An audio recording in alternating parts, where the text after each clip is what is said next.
So this is my new porch. You can have a look. It's also Muffin's new porch because there are deer that still run through here.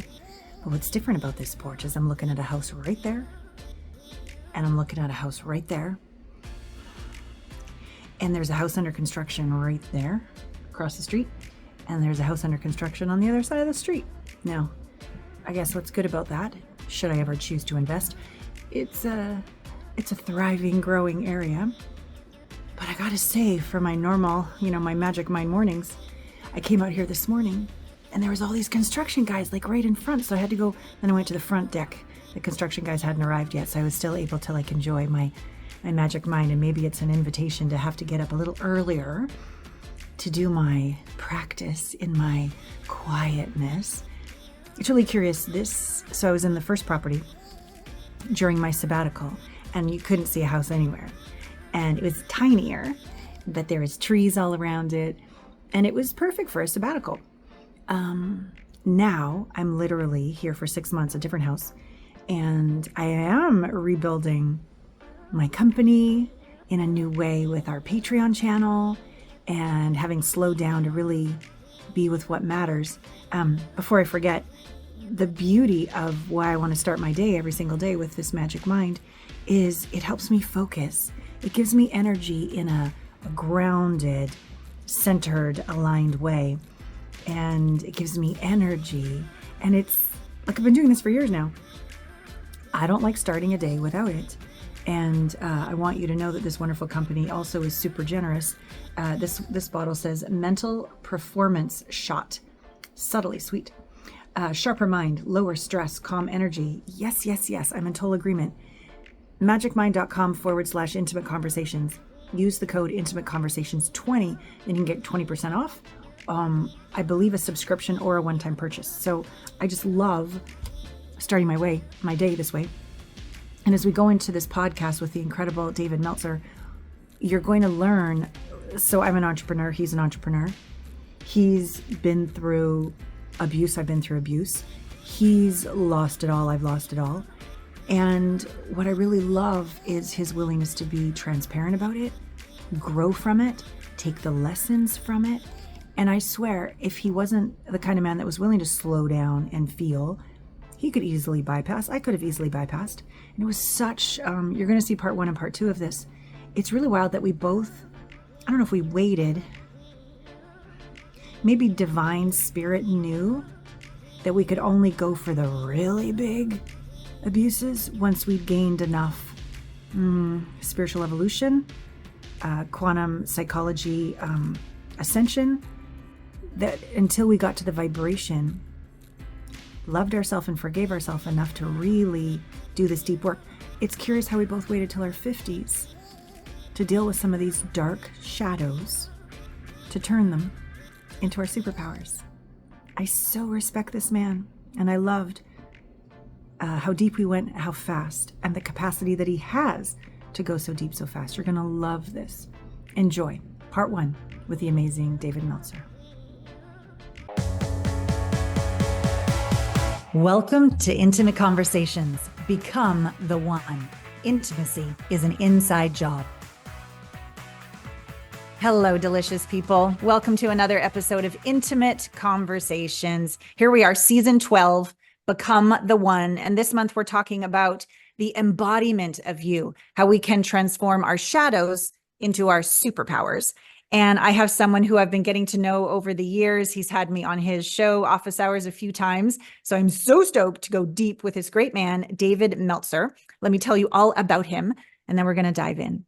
So he is a speaker, author, and entrepreneur. And he, get this, is the legendary sports executive and formerly served as the CEO of the renowned Lee Steinberg Sports and Entertainment Agency, which was the inspiration for the movie Jerry Maguire. And you know how much that movie, I go crazy when it's like, you complete me. No, that's not how we have healthy relationships, but we'll talk about that after. David is amazing. He is one of the world's top entrepreneurs, investors, and business coaches. And he's the executive producer of the Apple TV series 2 Minute Drill and Office Hours.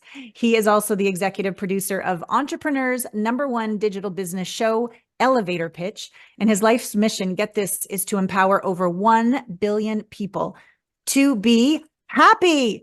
This simple yet profound, powerful mission has led him on an incredible journey to provide one thing: value. And all of his content and communications, that's exactly what you're going to receive, including he's giving you his book. If you go to dmeltzer.com/book, it's going to be in the show notes.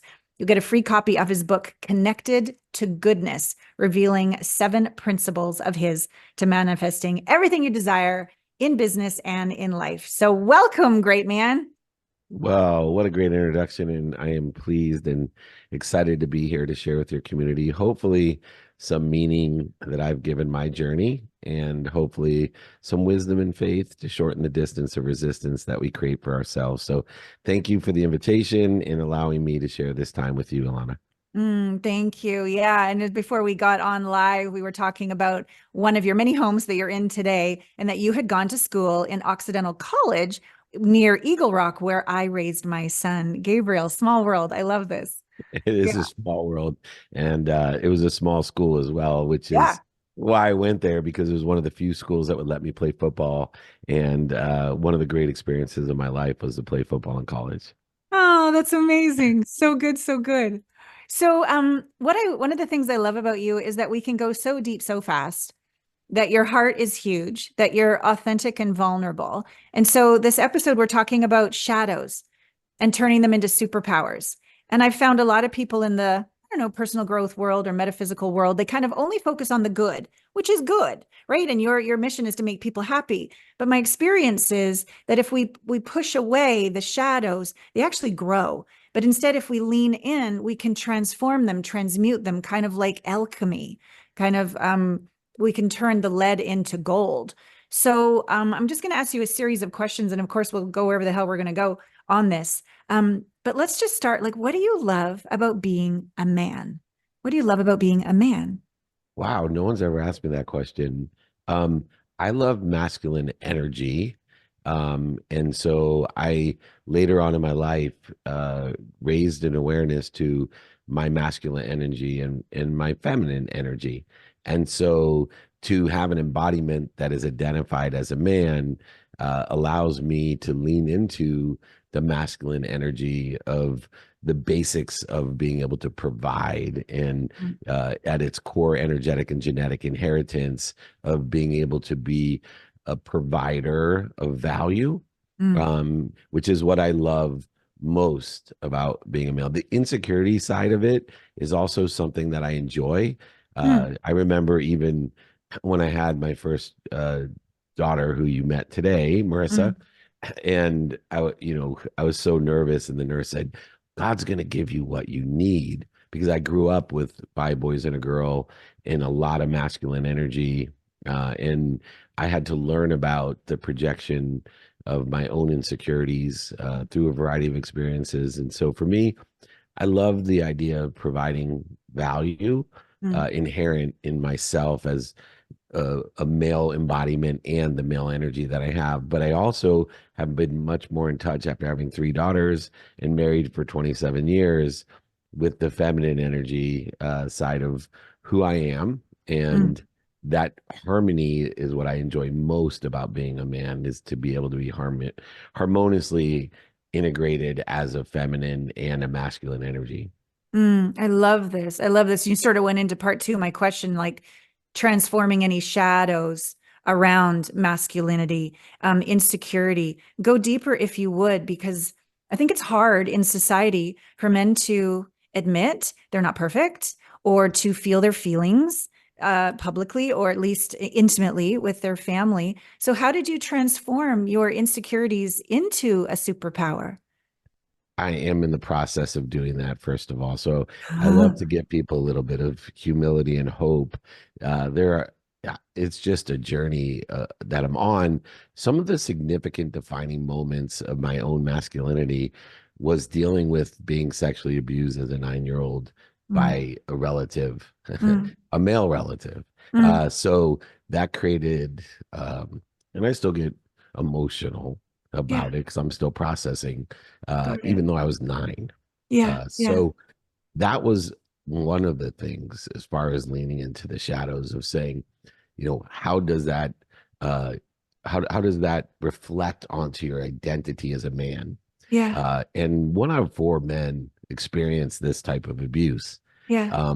And it's Okay. far less reported, far Yes. less dealt with. And Yes. not until, believe it or not, when I was 50, I'm 56. I know I Yeah. look older, but I'm only 56. No, And so you. anyway, I Yeah. uh I didn't go to therapy until I was 50 because I didn't think it impacted me. And that was a very important thing in my masculinity that although I am to provide value, I also am not allowed to let things harm me.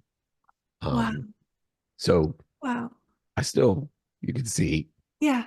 and I think it's important because so many men, they open up to me and they haven't dealt with it. Yeah. And you can't, when you're dealing with these feelings.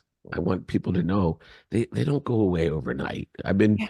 working on it for 6 years, and it happened when I was 9. Yeah. And we talk about one of the greatest journeys was playing football in college, but I know why that was so important to me because it's such a masculine sport. Sure. In Sure. fact, when I played football in college, there was no women involved in any aspect of the sport at all. Mm. I remember even I think it was after my college career that they had their first woman announcer, and it Mm. was a big deal. Yeah. And so I think I grabbed on to things Mm. that would illustrate or amplify my masculine energy, Yeah. that I was tough, Yeah. that, I was strong, Right. that I could protect. I didn't tell my mom because I thought it would hurt her, Sure. which is a weird thing.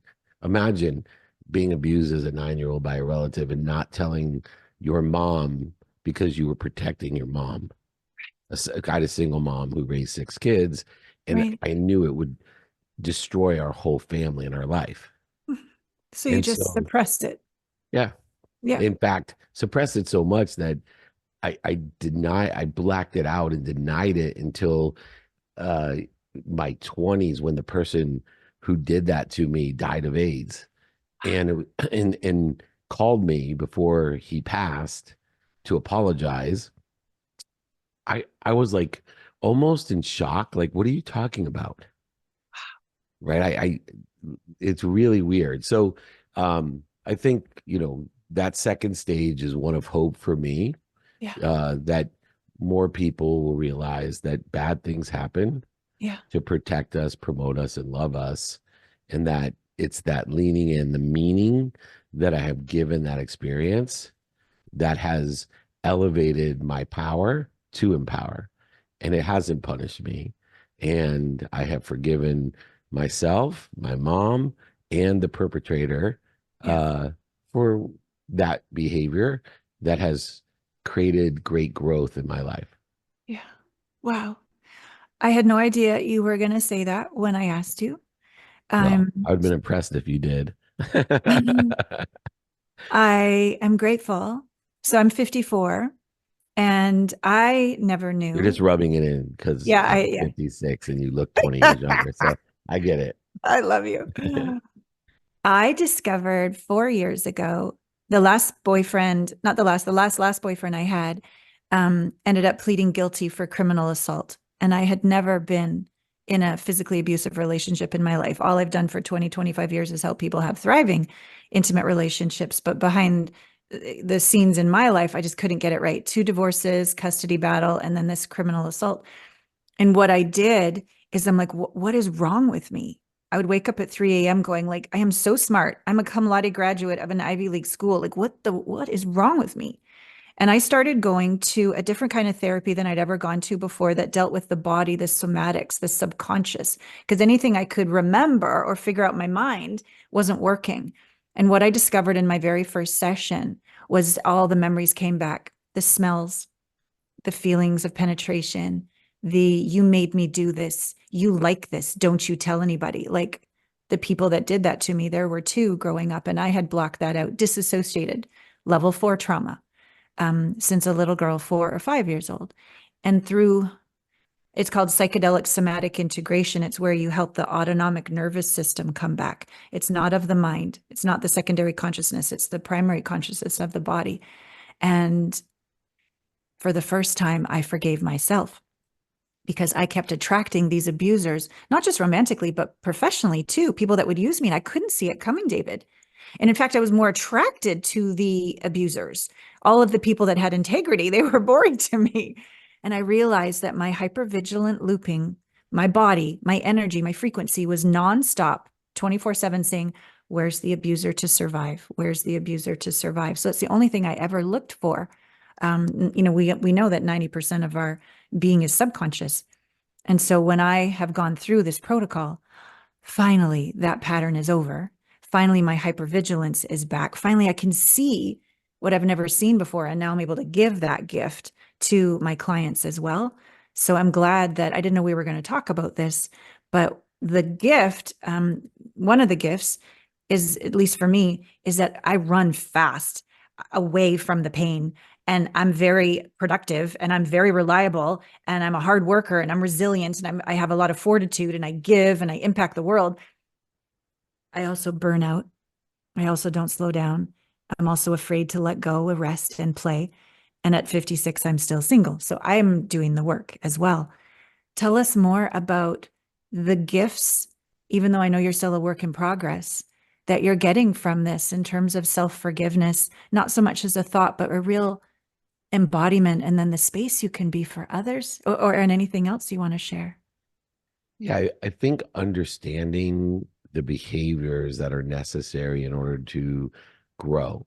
Um, the biggest thing I've taken from it, because I've been born with a gift of being able to articulate things that resonate with people. I speak at a frequency that makes people feel, not just contextually be able to communicate effectively at different frequencies or vibrations. And so for me, I've come with these simple ways for people to identify their behaviors without attaching to the outcomes. And when we start looking at behaviors that we have, like you have, is this a good behavior aligned with where I think I want to be or better? And Mm, what bad behavior do I have that interferes with it? mm, And so one of the things that I've learned is that there's two time zones that I live in. One is the man-made 24 hours a day that I take into consideration not only the circumstances of the actual day, mm, but the meaning that I give my past in accordance to the divine direction that I think I want to be on. mm. And so it gives me the ability to explain to people divine detours compared to punishment. Nice. And I was punishing myself, as it sounds like you were, Mm, for so much of my life. yeah. Um, Instead of learning from finding what I call the light, the love, and the lessons Mm, in these defining moments, in mm, aligning the meaning with where I want to be or better, not with where I don't want to be, what's missing, what other people want for me, right. or punishment. And Mm, so, this idea of divine direction, divine detour, and reconciling today in divine time has allowed me to empower millions of people and soon someday billions of people in the world to create, like you said, a collective consciousness. mm, I love your philosophy about subconscious. I say that, 90% of our behaviors are based off of the subconscious. Unfortunately, the subconscious, over 80% of the words, thoughts, beliefs, feelings inside the subconscious are negative, mm, and they're repetitive. So we have to elevate our awareness to the patterns, mm, our subconscious, that are activating our quantum being. And mm. you talked about breaking a chain. What Yeah. you've been able to do is change your subconscious energy, your subconscious words, thoughts, beliefs, feelings in alignment and activating the genetic and energetic pieces of your quantum being, and deactivating this behavior that was Mm, bad. And your behavior that's bad could be good for someone else, and my good behavior could be bad for someone else, depending on where you want to be or better. Mm. And I encourage others and applaud you for also empowering others with your pain and teaching that as long as your purpose is greater than that pain, Mhm. you'll be fine. You'll keep growing.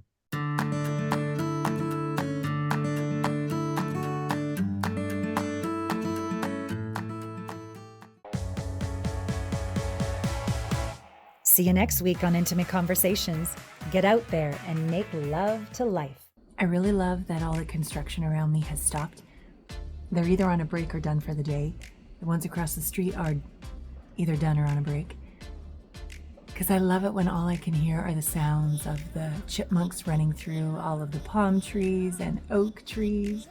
When the rustles in the trees are a family of deer coming through. I love savoring the beginnings and endings of days. I love the sun on my cheeks. It's kind of overcast today. At least it's not raining. The sun on my cheeks in the morning. I don't think there's anything more, like I'm so grateful. And these quiet times allow me to go deeper than just that first sort of shallow pause, not shallow, but surface, I guess, surface, positive. I can look on the bright side. I can see the gift in it. It's still quite cognitive.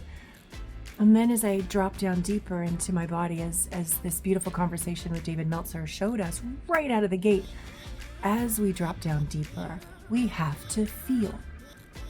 To feel, you gotta be brave. You gotta let go of control. You gotta surrender. You can't just stay with a good attitude and say all the right things and do all the right things and operate on top of it. You gotta sink in. Yeah, and to feel through discomfort, shadows. The thought when you first start to feel them is you're gonna die.